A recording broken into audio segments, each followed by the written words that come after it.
right as we planted a sign for my late daughter under the magnolia tree, HOA. Karen had it ripped out and filed a complaint. Names Cyrus Vernell, retired federal assessor Montgomery. Funny what a sealed county map and an old ID badge can still unlock. Ever had someone cross the line at the worst possible moment? It wasn't anything fancy. Just a small wooden plaque about as tall as my knee, hand-carved by Evie and sanded smooth with care. She'd stained it the color of cinnamon bark and etched the letters herself in loving memory of Lily, 1979 to 2022. She planted it under the magnolia tree that bloomed late every April, right at the edge of her backyard, the same tree her mother used to sit under toes in the grass when Evie was just a toddler. By morning, the sign was gone. Evie called me before the sun finished rising. Her voice trembled like the garden wind chimes outside my kitchen window. I knew that tremble. I'd heard it the day we buried Lily. I didn't ask questions. I just pulled on my shoes and grabbed the keys off the hook. Montgomery's spring always smelled like wet bark and cut grass. That Sunday was no different. The drive across town took 12 minutes 13 if you count the red light on Perry Hill. When I pulled into her driveway, Evie was already on the porch barefoot in her old college sweatshirt. Her eyes were red. Her arms were crossed so tight it looked like she was trying to hold herself together. She didn't wave, just nodded toward the mailbox. There it was, a crisp white envelope, thicker than it needed to be, the kind with the blue HOA seal printed dead center. She hadn't opened it yet. I took it gently and peeled it open with my thumb, careful not to rip the corners. The letter inside was printed on fine stock embossed header-tight Times New Roman. Violation notice it read. Unauthorized signage placed on common greenbelt area in contravention of HOA Bylaw 3.7.1. It even cited a clause number. Underneath it spelled out the consequence. Failure to remove unauthorized signage within 24 hours will result in daily fines of $500. Enforcement begins immediately.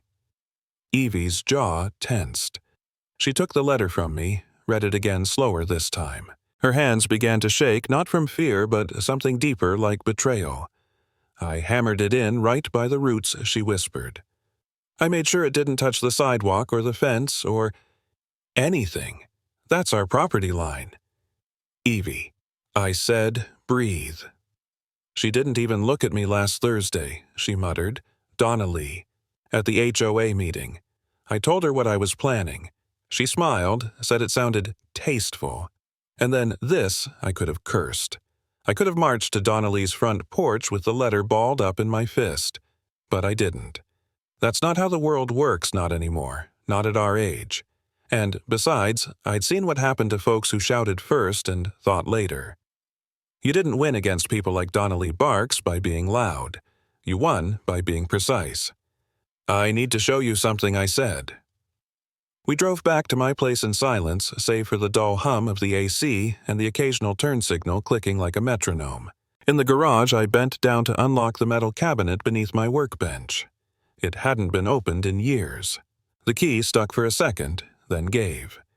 Inside were the quiet relics of my working life tax returns from the 80s Lily's baptism certificate, a faded utility bill from the year the city switched to digital meters.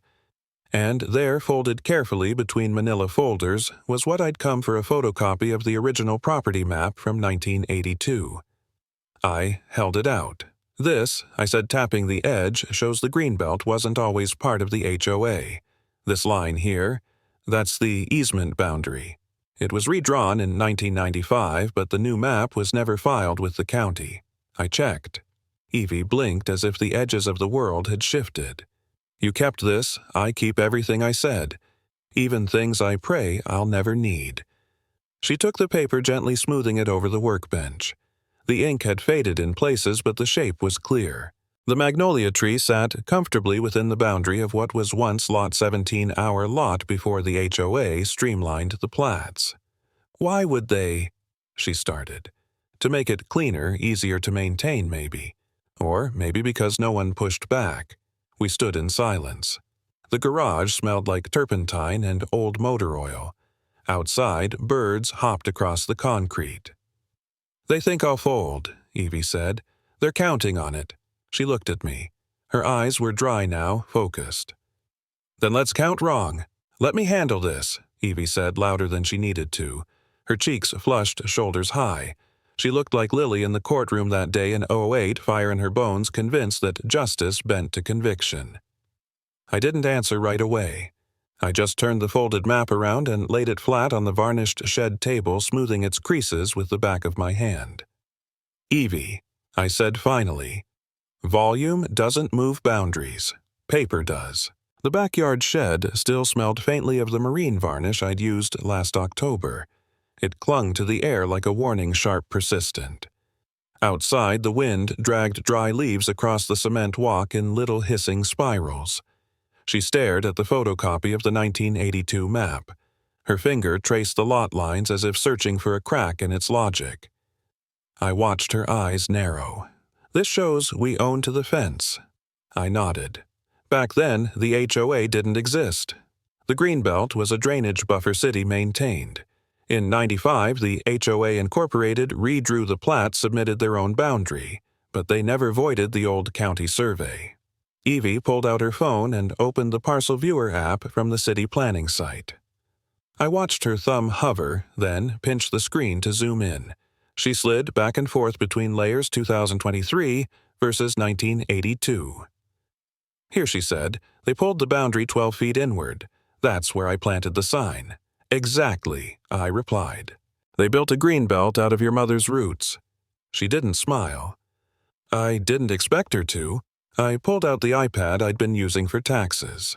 We went outside where the last light of the afternoon filtered through clouds like tissue.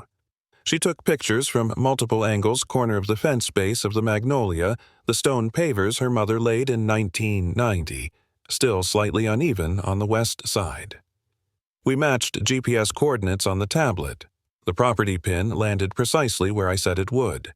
She highlighted the digital plat with her index finger, her nail clicking faintly against the glass. Back in the shed, I printed screenshots, marked them with yellow highlighter, and placed them beside the old map. A visual argument, layered and clean. That's when the mail slot thunked. Evie flinched. I opened the door to find another envelope on the mat, same size, same seal, but this one was heavier. 3 sheets, not 1. This time, the language skipped politeness entirely. Second notice. Non-compliance escalation. It cited HOA Bylaw 5.3.2, A. Authorizing further enforcement including legal counsel engagement, and referenced neighbor complaints alleging obstruction and aesthetic discord. Obstruction, Evie barked. It was 8 inches tall. I scanned further. The letter included a digitally signed note from the HOA attorney. Failure to comply may lead to civil penalties and revocation of community privileges pending hearing. Evie sat down hard on the workbench stool. This is what she does, she whispered. Donna Lee sends pretty emails on Friday, then unleashes the legal dogs on Sunday. She's not the HOA, I said. She's the loudest voice in a room people stopped entering. That made her look up. Then we show them the room again, she said. I nodded, then pulled open the drawer beneath the workbench. Inside were yellowing manila folders labeled by year 2003, 1999, 1986.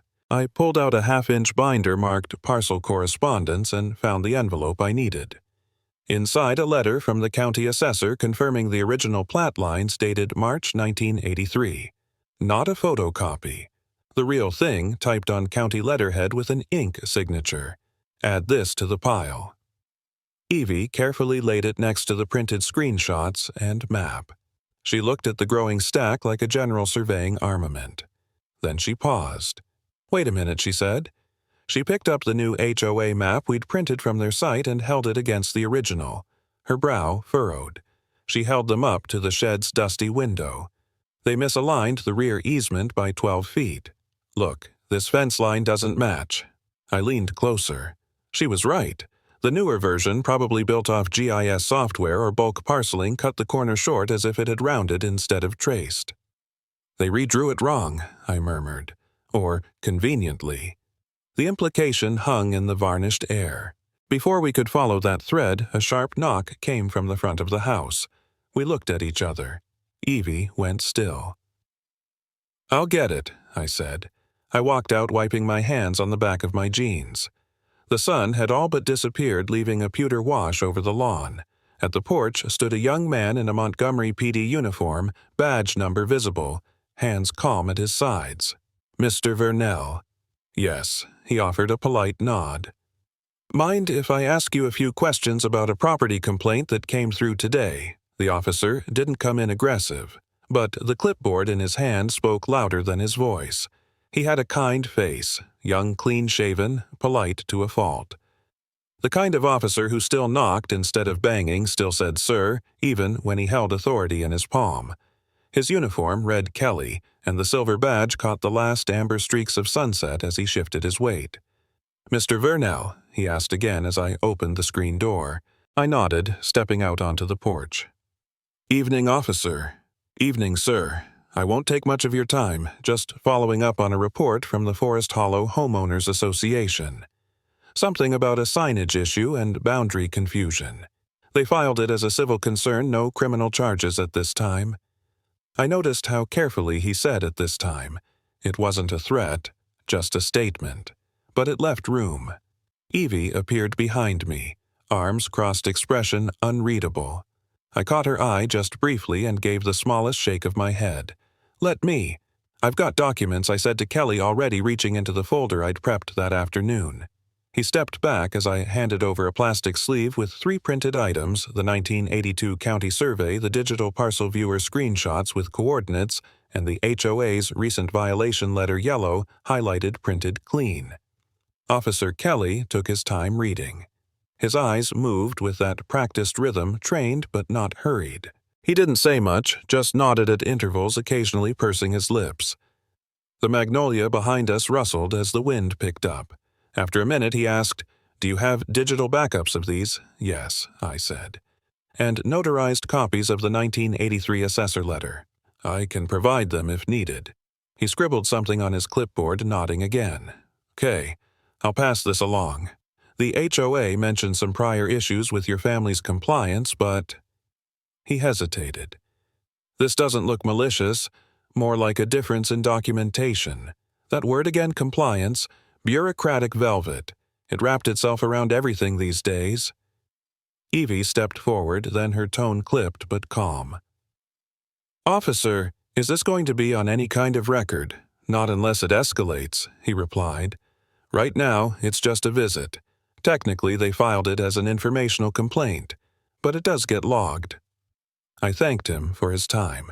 He left with a polite nod, disappearing down the driveway with his clipboard still in hand. We stood on the porch a moment longer.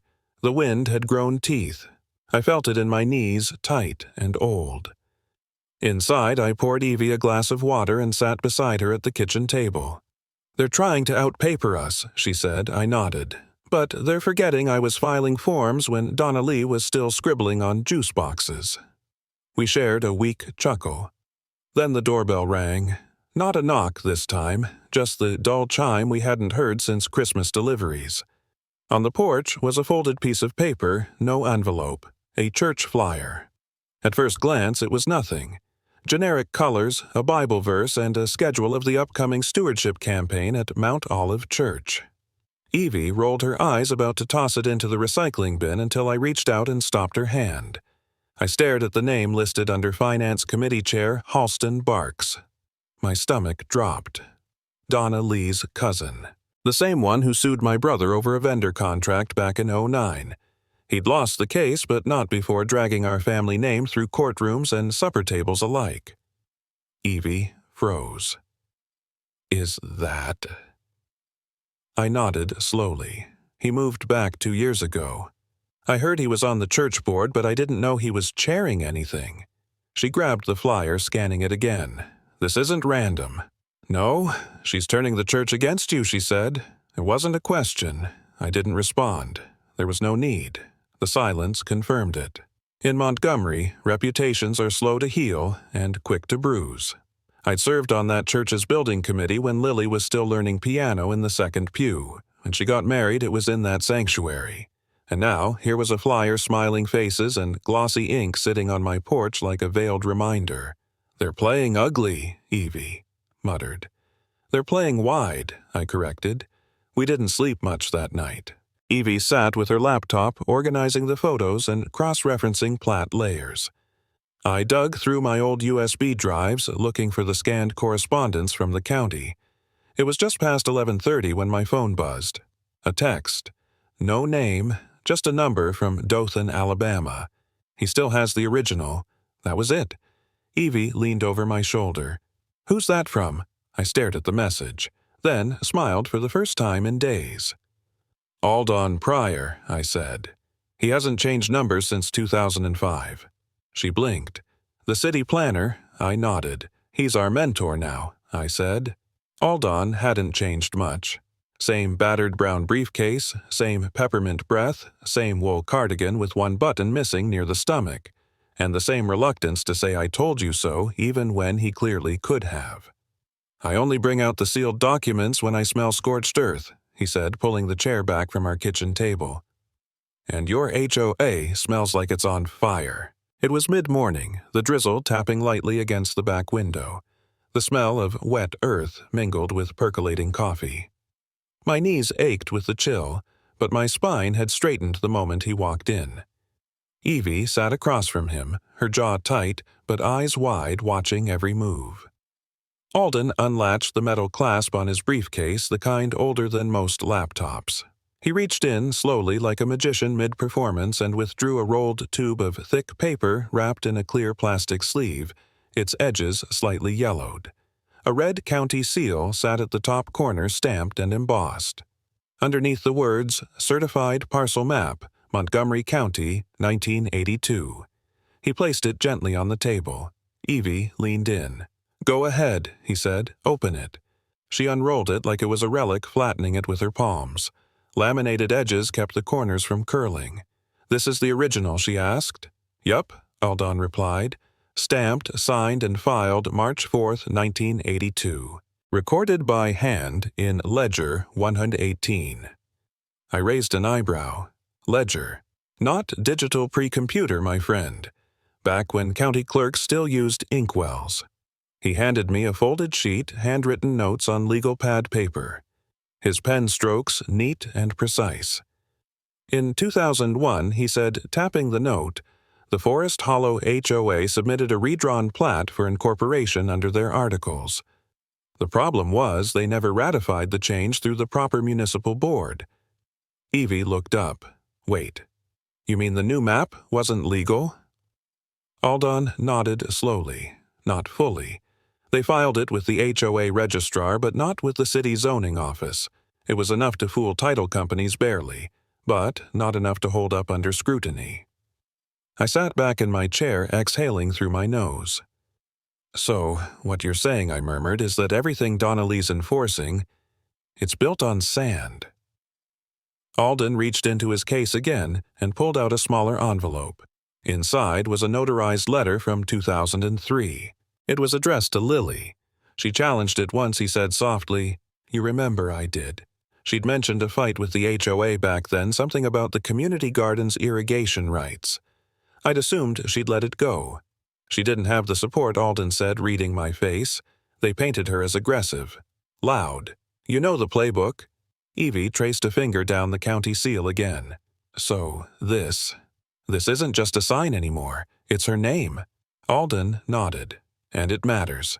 The kitchen went quiet save for the slow drip of rain and the soft ticking of the wall clock. My coffee had gone cold. No one reached for it. Evie finally broke the silence. "We're not just restoring a memorial. We're restoring jurisdiction." I smiled despite myself. "Sounds like something your mom would say." Aldon chuckled. She'd have steamrolled that HOA if she had a few more allies. "You two might be just enough." Then his face sobered. He leaned in, voice low. "There's a board meeting next Tuesday. They'll expect you to bark. Don't. Bring this," he said, tapping the sealed map. "But don't rely on paper alone. You'll need more than maps, you'll need eyes." Evie tilted her head. "Witnesses. More like community presence," he said. Make them perform in public. Outside, the drizzle had stopped. Light broke through the clouds in dull gold streaks. Alden packed his documents with care, folding each page into a hard envelope. Before he left, he placed a small index card on the table with 2 names. "People who owe your mother a favor," he said. "They're still on the HOA mailing list." Evie read them aloud. Pearline Goodwin and O. "Mrs. Isley. She taught me civics in the 8th grade," I said, laughing. "Still sharper than most city clerks." Alden grinned. He tapped the table once, then walked to the door. At the threshold, he paused. "One more thing." We both looked up. "Donna Lee has run this neighborhood like a sorority since 2009. Her power isn't in bylaws, it's in the assumption that no one will question her." Evie folded her arms. She assumed wrong. Alden smiled. "She did. Now go prove it." The envelope was heavier than the others, padded rigid along the edges. It looked less like a letter and more like a summons. Bold red letters stamped across the front read, "Civil Enforcement Warning." Evie opened it with the letter opener Lily gave me years ago, a gift from a time when the biggest dispute we had with the HOA was whether to stain the fence cherrywood or pecan. Her hand trembled as she unfolded the trifold document. The wording was precise, cold, and efficient. "This letter constitutes formal notice that the unauthorized object known informally as the memorial sign must be removed from common property within 7 calendar days. Failure to comply will result in a daily fine of $500 and potential civil injunction." I took the paper from her gently and laid it flat on the coffee table. The den was quiet, blinds half-drawn, the scent of cedar still lingering from the wood polish I'd used that morning. Even the air seemed heavier. Alden sat in the wingback chair across from me, chewing the inside of his cheek. "I've seen this before," he muttered. "They use legal noise to drown moral clarity. She's hoping we get tired before we get right." I stared at the seal on the letter. It wasn't a court-issued document, just a glorified scare tactic with HOA letterhead and a red ink stamp designed to mimic authority. But it was official enough to rattle anyone who didn't know better. Evie paced, arms crossed. "They're treating us like criminals." "No," I said. "They're treating us like a problem they can fine out of existence." Before Alden could reply, my phone rang. The caller ID said Mount Olive, office. I answered on speaker. "Hello." A slow, practiced voice responded. "Brother Vernell, this is Elder Beeman from the Memorial Planning Committee. I wanted to reach out regarding the upcoming Sunday service. I already knew what was coming. We've had some conversations internally," he continued, "and given the current tensions in the community, we think it may be best to postpone your remarks at the memorial, just until things settle." Out of respect for unity, Evie let out a sharp breath. Alden closed his eyes. I held the phone steady. "You're uninviting me." "Not exactly. Just a pause. We believe this situation is distracting from the spirit of the service." I kept my tone measured. "Elder Beeman, if Lily's memory embarrasses you, maybe I don't belong there anymore." He paused. "That's not what anyone is saying. Maybe not in words." Click. I ended the call before he could smooth it over. For a moment, none of us spoke. "They're going after your name," Evie said. "No," I said, rubbing my temples. "They're going after your mother's. That's what burns." Alden stood up and reached for his bag. "We don't fold now. We go public."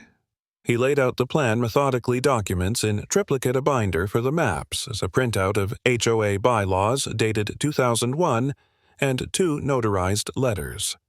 One from the city clerk's office confirming the zoning lines, and one from a neighbor who'd installed a birdhouse on the exact same tree 3 years ago, never fined. "We don't argue feelings," Alden said. "We argue paper." Evie nodded. "I'll draft a presentation. Short, factual, no emotion." I smiled. "You won't be able to help a little emotion." She grinned back. "No promises."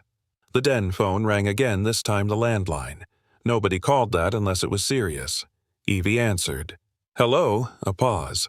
Then she looked at me with wide eyes. "They've scheduled an HOA hearing." I stood up. "When? Next Thursday. Open to residents. The agenda says Boundary Clarification, Greenbelt Parcel C. I walked to the filing cabinet and retrieved the laminated map Alden had helped prepare. I placed it next to my ID badge from the Montgomery Parks Committee, the one I wore for 10 years before retirement. "They want us quiet," I said. Evie straightened. "Then we speak." I hadn't worn a tie since Lily's funeral. Same one, navy silk, fraying near the seam. Tonight, it felt like armor. Evie brushed a fleck of dust from my shoulder as we walked into the clubhouse. Her voice low, steady. "They expect you to break. Don't give them the show." The community clubhouse was fluorescent lit and overly chilled. Rows of folding chairs were set up auditorium style. A projector screen flickered against the far wall. A red dot blinked faintly in the ceiling corner, a security camera recording everything.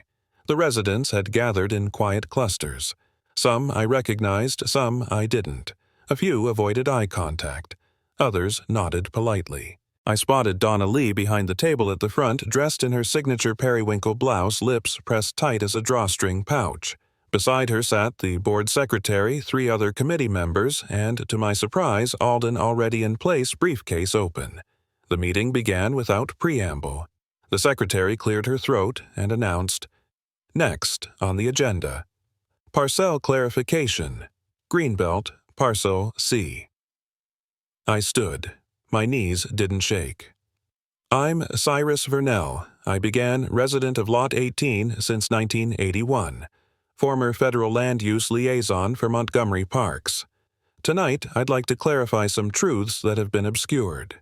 I laid the laminated 1982 county map on the presentation table. The overhead camera zoomed in. Evie plugged in her tablet to the projector and the parcel's GIS overlay popped on the screen, crisp, color-coded. "This is the original county-issued boundary map," I continued. "Stamped and filed in May 1982.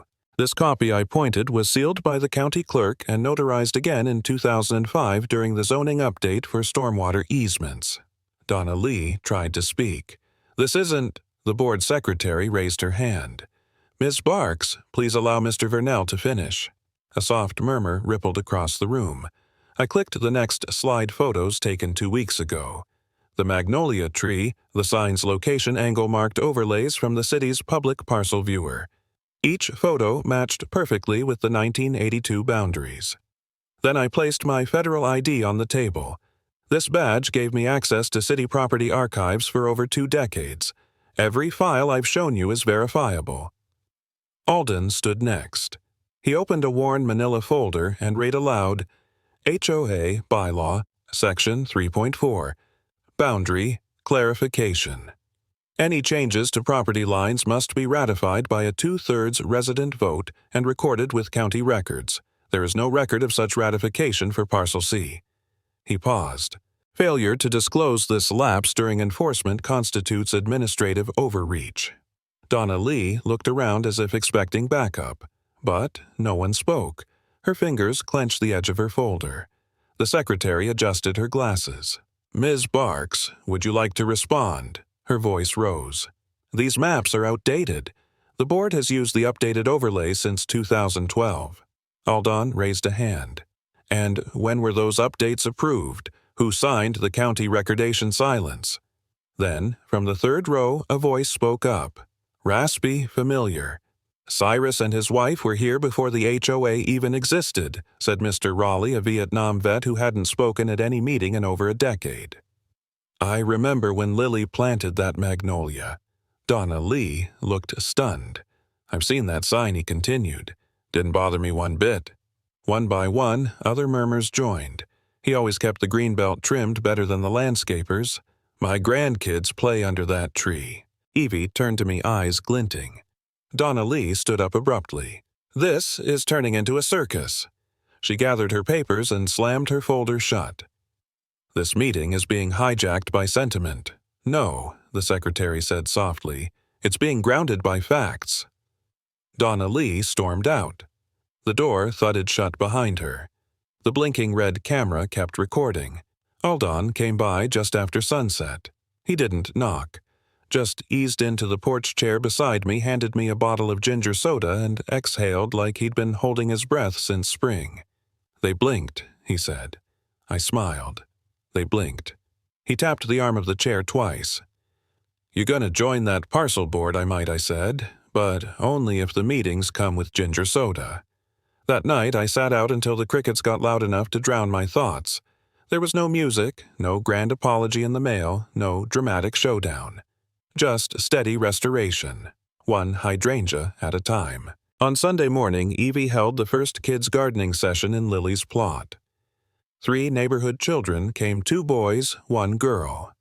They wore matching gloves and carried tiny trowels. Evie showed them how to check soil moisture, space out marigolds, and tie up the bean vines. She never once mentioned the battle we'd just fought, and that was the victory.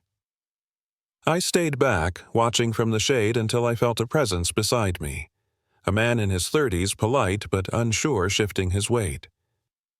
"My mom's been—" "Well, we lost Dad last fall," he began. "She's not been out much since. But I showed her this place, your garden. She cried, said it felt peaceful." He cleared his throat. "Would you help me build something like this?" For her, I looked past him at the children and Evie, laughing as one boy spilled compost on his shoe. "Yeah," I said. "I'd be honored. We didn't cut a ribbon, we just opened the gate." That felt more like her. It was a warm morning in late August. The light slid gently through the magnolia leaves, dappling the stone path like a quilt of memory. Evie had been up since dawn, dusting off the new bronze plaque. It caught the sun just enough to gleam, but not enough to brag. I stood back by the porch as neighbors filed in, some with hands in their pockets, others holding small potted plants, mason jars, and even a pair of painted rocks from the Thompson kids. No one had asked for a program. We didn't need one. What we'd built didn't need a keynote or a podium. It just needed space. Evie straightened the last of the folding chairs. "You okay?" she asked, brushing her palms on her dress. "I'm good," I said, and I meant it. The Mount Olive pastor came too, Reverend Price. He didn't speak, just nodded as he passed through the archway and took a quiet spot near the hydrangeas. That was enough. The sign had been mounted low, just like the first one, but this time it was bronze anchored in stone. Lily's Garden, a space for reflection and roots. Her name was etched deeper than before, permanent, quiet, proud. Alden was there leaning on his cane, like always wearing a sun hat that made Evie laugh.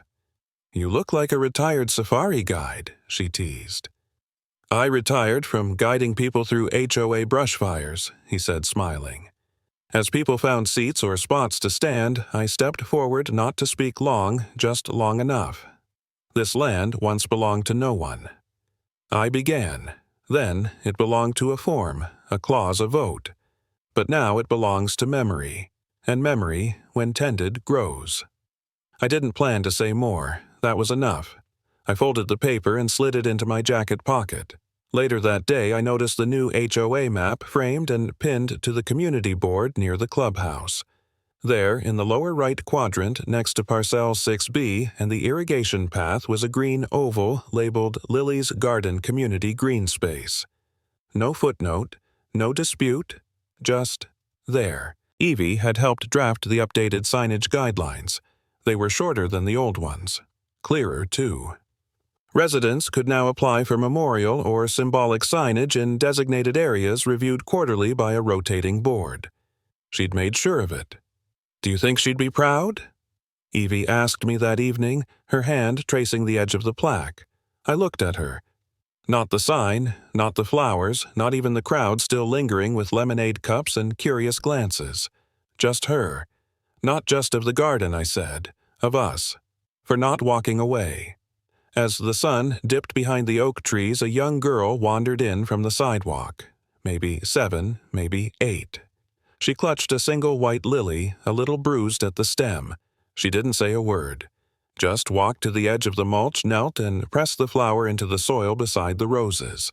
Then she stood, brushed her knees, and ran back the way she came. The flower stayed. The morning after the dedication, I found myself back on the garden path brushing a leaf off the new bronze plaque. The soil still held the lily that little girl left quiet upright as if rooted in something deeper than dirt. I used to think boundaries were meant to keep things out. Turns out they're where memories live too, waiting to be tended.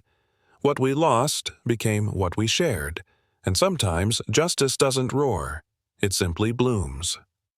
Has life ever handed you a second chance in disguise? If this story moved something in you, feel free to share your own moment or just stick around. There's always more to grow.